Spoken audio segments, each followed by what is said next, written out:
Hi, everyone, and welcome to another episode of Five Questions with from List Self Storage, where we sit down with industry experts to get valuable insights into the self storage market.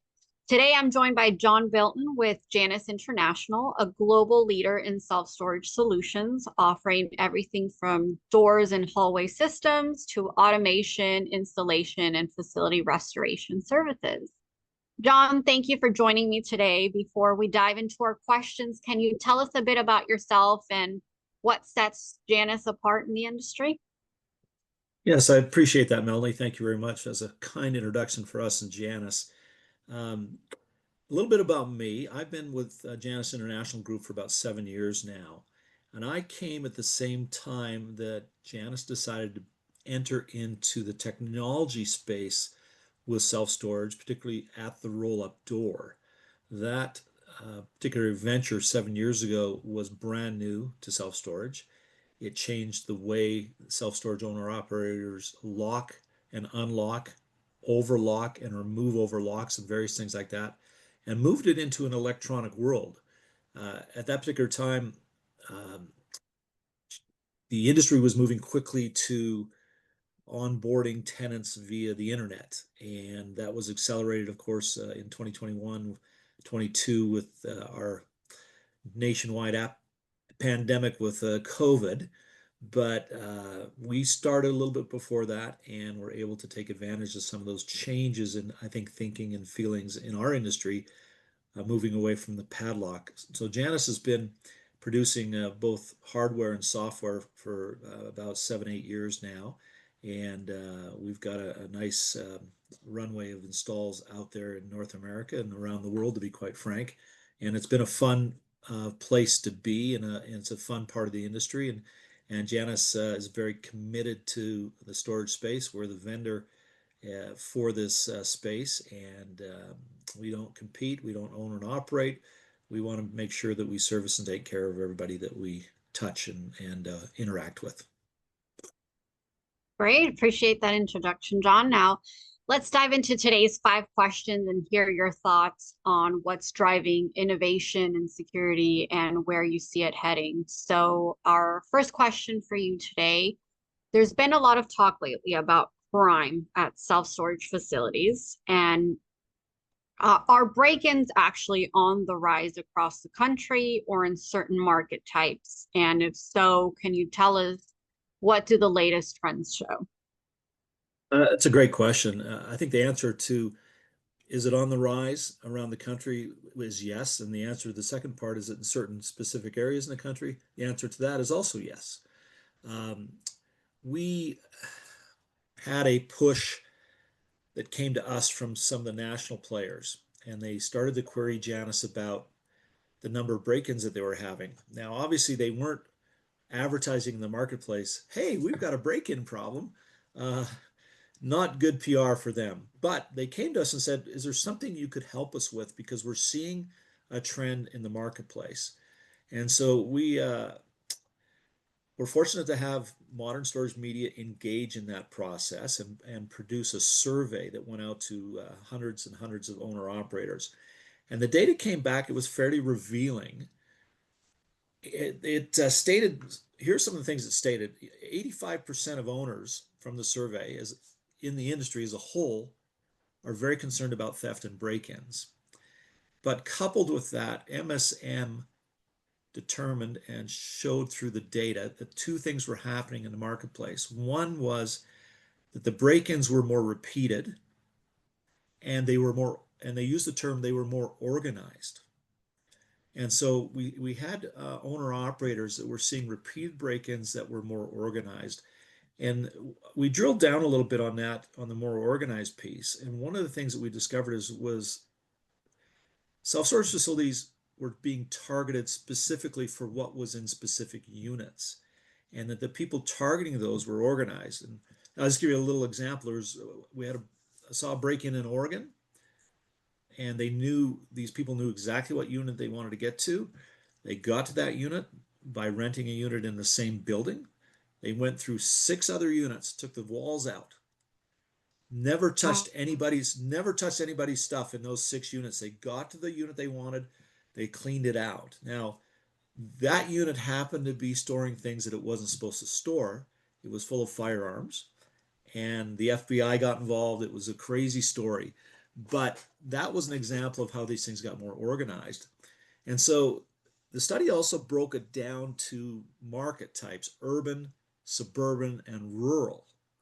And we found that even in the rural markets, which you would think would be the least concerned about break-ins, still almost 60% of operators felt that break-ins are a serious concern in the rural markets. Of course, in the suburban and urban markets, the numbers were much higher.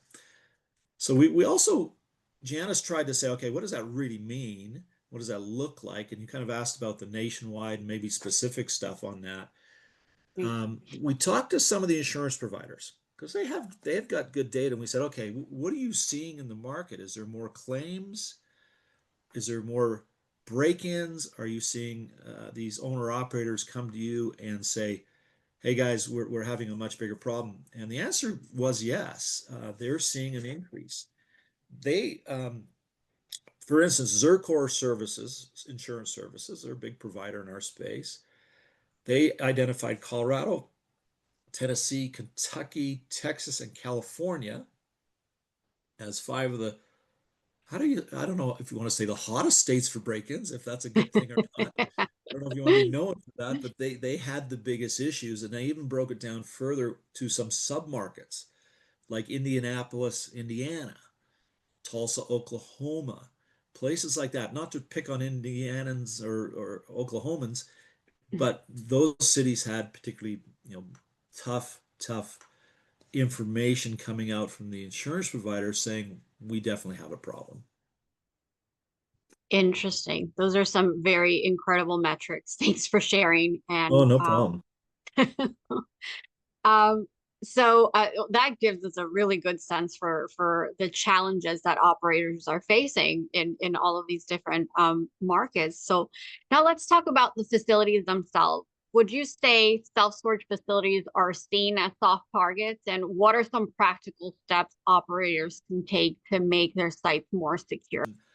I do believe there's some symptoms today. I'll call them symptoms in the marketplace that make self-storage facilities, quote unquote, a soft target. I think one of the big ones, and this is, you know, tough to say, but it's criminals that do this kind of activity at self-storage facilities are often not caught and very seldom prosecuted, and they know that. Um, we're short on police officers, and so quite often in the jurisdictions that you're in, the police department or sheriff, whatever the case may be, it's a very low priority response that there's somebody breaking into a storage unit.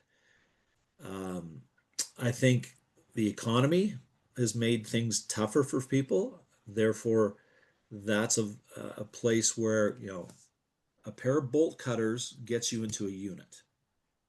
And so it's a pretty easy barrier to entry to make, something happen.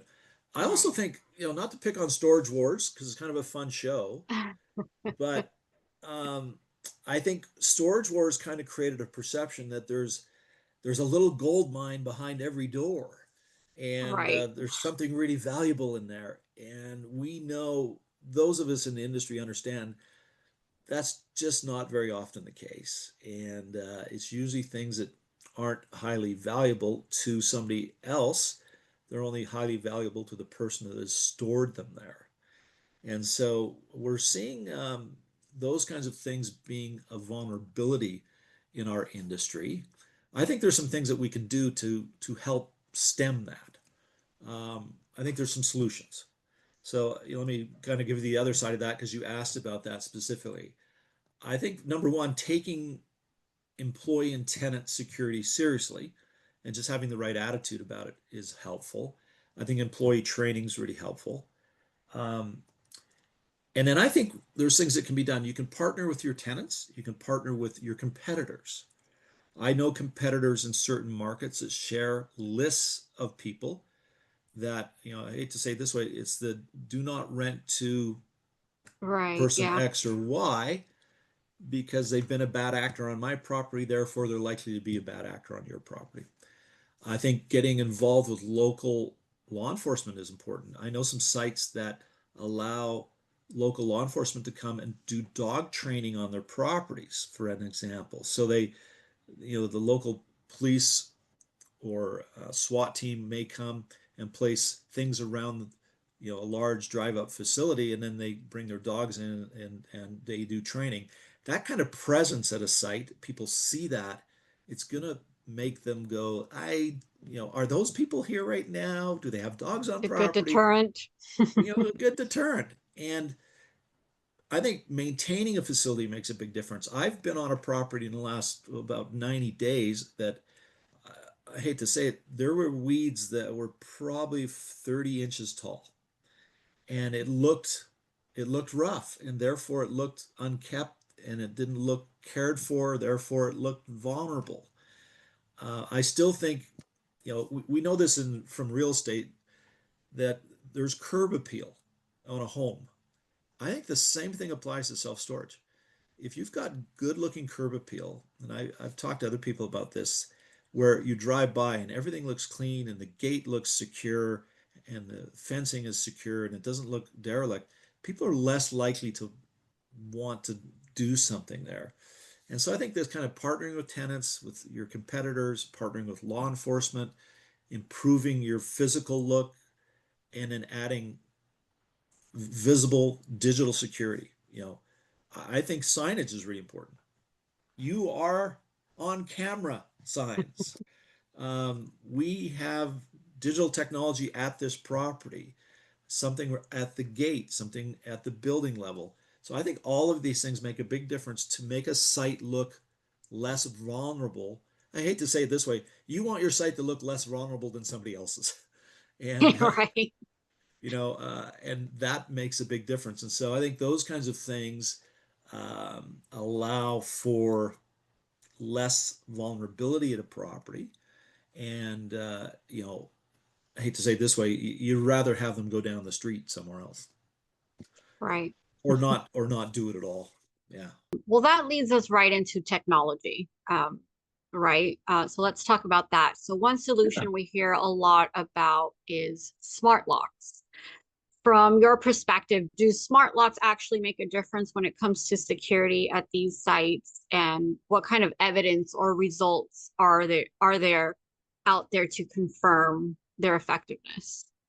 Yeah, that's a great question. We, of course, from a very selfish, self-serving perspective, we asked the question of some of the insurance providers in the industry and said, hey, when you have Nokē properties that have Nokē Smart Entry, which is an electronic lock at every door and at the gate, do you see a difference in the number of claims associated from tenants and from the property itself from a property and casualty perspective claim? And the answer was overwhelmingly yes. It surprised us even a little bit. We had one tenant protection organization that stated, this was their data, not ours. They stated we have 95% less claims if it's a Nokē site versus a non-Nokē site. And oftentimes those sites are the sites they were comparing are in like markets. And so they're able to look at that and say, okay, we've got a site in, I'll make, Phoenix, Arizona that has Nokē, and a similar site, a few miles away that doesn't. They're both single story drive up, and we've seen this kind of claims activity here and this kind of claims activity there. Now, there could be other factors that weigh into that, but they said no, that lock, because it's electronic, they can't cut it with a bolt cutter, changes the dynamics at the sites. We had another organization report that they saw about a 65% change for the better when people had electronic locks at their facilities. And so that we know the claims data is there that suggests pretty strongly that that is the case. The other piece that the insurance providers provided to us was, if you do electronic locks, they're actually willing to give you discounts on your property and casualty, as well as a larger revenue share on your tenant insurance or tenant protection plan if you've got smart locks at every single door. Uh, Partly because they just know that there's less claims, therefore there's less administration, there's less payout, and they're willing to share that back to the owner operator. So that could be a significant difference for a site that's got 400 doors, and that could make a big difference to even their net operating income on an annual basis. So the data to date is really strongly suggesting that adding those kinds of solutions create fewer break-ins and fewer claims. Yeah. Very Good question. interesting metrics there. Thanks for sharing that. Now, are there certain types of facilities or markets where smart locks seem to have the biggest impact? I know you just said it seems like it works. Yeah. So it seems like Yeah, it's pretty there consistent across the board. So they it work. does. Yeah, I was in a meeting 2 weeks ago tomorrow uh, in Anaheim, California. A gentleman in the audience, there's about 40 or 50 people in the meeting. A gentleman in the audience raised his hand and he said, this was unsolicited. And he said to me, I have a site in Oakland, California. And he said, it's in a expletive neighborhood. I'll just leave it at that. And he said, I built this very nice site and I've had it open 3 years and I did electronic locks. He in this case, he did Nokē locks, Nokē Smart Entry. And he said, I have not had a single break-in. And he said, the gas station, the In-N-Out Burger, and Jimmy John's and one other business that all surrounded him have all closed because they couldn't stop the issues that they had. He says, I'm doing just fine. I had I've had one major attempted break-in, and they got so frustrated they couldn't get in. They did the courtesy of driving instead of coming back out the gate because they tailgated in. He said they did the courtesy of driving over my back chain link fence with barbed wire on top and just drove the car through it, went into the neighbor's lot and came back out on the street.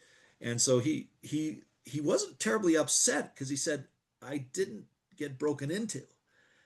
I got a wrecked fence, but he says I can fix the fence. You know, I don't have a bad Google review. I don't All have a right. claim. I don't have a claim. I don't have all of the headache associated with that. And he says, so, I'm okay and it works great. And I'm so glad I did it. And it's as he said, it's a rough part of Oakland. And so, there's a very anecdotal story, but that's the kind of things we hear in certain markets from certain people that have made the investment to secure the facilities.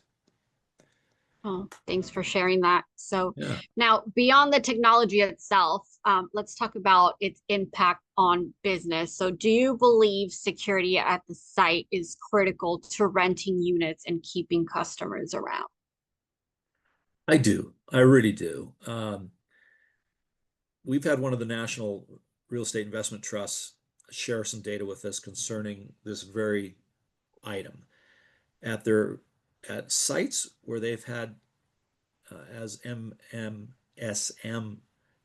kind of characterized, they've had multiple weekends and they've been organized.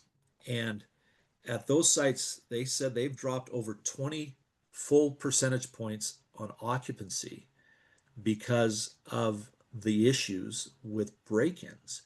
And so they know this particular, national REIT knows specifically in certain market types where they've had these repeated organized break-ins that they lose tenants and their occupancy dropped a full 20 plus points at several of their properties. And so they know it's critical to maintaining tenants and renting units that they have an enhanced security profile to the site. That profile is not always just electronic locks. At one of the sites we reviewed with them, they had a simple 5 foot, I have no idea why, 5 foot chain link fence that was in a ditch that surrounded the property. So if you stood on one side of the ditch, you could actually put your hands on top. And if you're a bigger enough person, you could bunny hop over and land on the other side of the ditch because the fence was 5 foot and it was in a ditch. And so there was things like that where we came in, we helped them do an assessment on the property, and we had to make several changes to secure the site. It wasn't just electronic locks, but it was multiple things that made the property look insecure. And if I was to drive by and I had some things that I needed to store, I might look at a different site if it was convenient, because I'm like, that one, the curb appeal was not great. And so they had to make Right. some, changes. And so I think there's a combination of things. I think it's, that curb appeal, it's placement of fence, it's height, it's what the gate looks like. And there's a lot of factors that can go into that visible component, along with electronic locks that we know from the data really do help enhance the security profile of a site. So I think it is critical of renting and maintaining tenants at properties. I really do. Those are really great points. So that brings us to the bigger picture. And I think you kind of answered this already somewhat. So would you say security has gone from being like a nice to have to something that's just expected now in the industry? And how does that impact things like occupancy and revenue for Yeah. operators? Yeah, it absolutely does. Because, this just happened this year with Janus. I'll give you an example.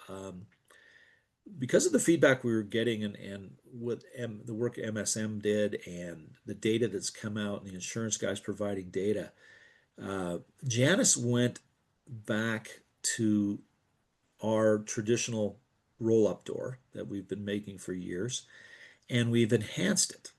We've actually created a kit that you can send to the field to harden the door itself. And then you can buy a hardened door from us that I think it's the only one in the industry today that it has enhanced security features on the actual roll-up door outside of an electronic lock. An electronic lock would add to that. We've Uh-huh. made it physically harder to, um, people call it taco the door. So you've got that nice flat curtain, and you can either taco it in or you can taco it out from the center and fold that curtain. We've made it very difficult to do that. We knew a lot of the break-ins were associated with people hooking a rope or a chain onto the center handle and coming out, hooking it to their bumper of their car, coming out, and Yeah. sometimes crashing into the door itself and pushing the door in off the door guides. And so we actually did some physical changes to the door. It's an enhanced security door to make it physically harder, particularly in drive up situations. Indoor, you can't really get a vehicle in there to do these kinds of things, but on the outdoors, you've got the space. And so we've had a lot of people take us up on new construction and retrofitting existing doors to an enhanced security door. And so I think that came as a result of a lot of our customers saying, we need to harden our facilities. We're just having a big problem. And so I do think it makes a significant difference today in occupancy and in, frankly, the operations of the site and in the attractiveness of the site to rent units and to make sure that those units are uh, occupied and stay occupied. Because if people have a security challenge at a site, we know that people move out. It's just the data says, we have multiple break-ins. A lot of the neighboring unit people, when they find out what's happened, they Move find a out different as well. they find a different Yeah. place. Yeah, no fun. No, certainly not. What about ROI? How are operators actually measuring the return on their security investments? Like what metrics are they looking at to measure Well, that? yeah, it's a really really good question. I think there's a lot of different methodologies for that. One of the things that one of the national players is looking at is, when they've gone back and done a security analysis and understood what was happening at the property, made the improvements, did their occupancy start to go up? The answer is yes, it has. And they're seeing less move outs and thus an increase in occupancy as they've continued to lease up that property. And so that ROI for them becomes pretty evident fairly quickly. And they measure it at points in time. Uh, you know, I'll call it pre-secured, post-secured. and when that work was done. We're also seeing owner operators take some different approaches with smart locks, where they've made a capital investment and they're saying, okay, how do I recover that capital investment? I've got the security, therefore I should have the occupancy. I should be attractive. I should be secure. And some of them are taking it and saying, I'm going to charge a tech fee, $3.99, $4.99, $5.99 a month on every single unit, because I'm giving them something they've never had before. I'm giving the tenant data about their own unit. I'm giving them unit status. Is it locked or is it open? I'm giving them their entire activity log. Who's touched that door and when? I'm also giving them the ability to do a digital key share. So that's different. That's different than what we've ever had. In the past, it's, hey, my code's 123 star, Yeah. or here's my keys, go open my unit. Now that can all be done electronically. And so the owner operator knows who's on property. The tenant knows who has accessed their unit. If they want to remove that access to their unit, they just go to their smartphone and hit delete. And, my neighbor Bill can't get in, borrow my lawnmower anymore. And so it's created a value for the tenant and for the owner operator that they've never had before with a traditional padlock on the door. And so, the ROI is being measured in different methods, depending, I think, on the operational imperative of the site, as well as kind of the paradigm of the owner operator and how they perceive and how they market and sell that solution. So I'm seeing a lot of different ways that's being broken down in the industry. Some are saying, I want to have the insurance enhancement and I want to have the property and casualty savings, and those things alone are good enough for me. Some are saying, no, I want to have a revenue stream associated with it, so I'm charging a tech fee. Some are saying, no, I've increased my occupancy. So it kind of depends from what your starting point was and maybe the issue that you were trying to solve. Right, right. Well, those have been amazing, really incredible, insightful takeaways. Thanks for sharing, John. So that brings us to the conclusion of our segment. Thank you for joining me today. So Thank you. if you'd like to connect with John or learn more about Janus, you'll find their contact details on the screen. John, before we wrap things up, is there any news, upcoming projects, or updates you'd like to share with our audience? Well, sure, love to. We will be at the Fall Self Storage Association show in Las Vegas, so we'd love to see all of you there and come and see our booth. Come say hello. Come see the latest technologies that we're offering in the marketplace. I hope everybody has a wonderful August, and I know August is vacation for a lot of people, and all of us need to take those breaks and have some time off. But then we kick off the fall with our big show in Las Vegas. So we're going to be there. From a projects perspective, we've got projects happening all over the country right now. A lot of them have Nokē Smart Entry as part of that project profile, and I'd be happy to share sites in your neighborhood. If you wanted to contact me, I could say, okay, go to this site in LA or the site in Phoenix or whatever the case may be, and take a look, secret shop it. I had a gentleman who did some secret shopping down in Ladera Ranch, California last week. I was not with him. He said, I don't want anybody. He's in his car. And I hope he pulled over when he did this, but he said, I rented a unit at an automated site with your technology on my drive to the site. I wanted to have the whole experience. And he is an older he's an older gentleman, so am I, but he's an older gentleman than even me. And he figured it out, worked great. He was quite impressed. And so, there's a paradigm shift, I think, happening in the marketplace, and it's kind of fun to watch. But we'd be happy to discuss and help anybody out that is interested. Thank you. Excellent. Well, again, thank you for being here, and thank you all for watching. We'll see you next time. Thank you. Thank you.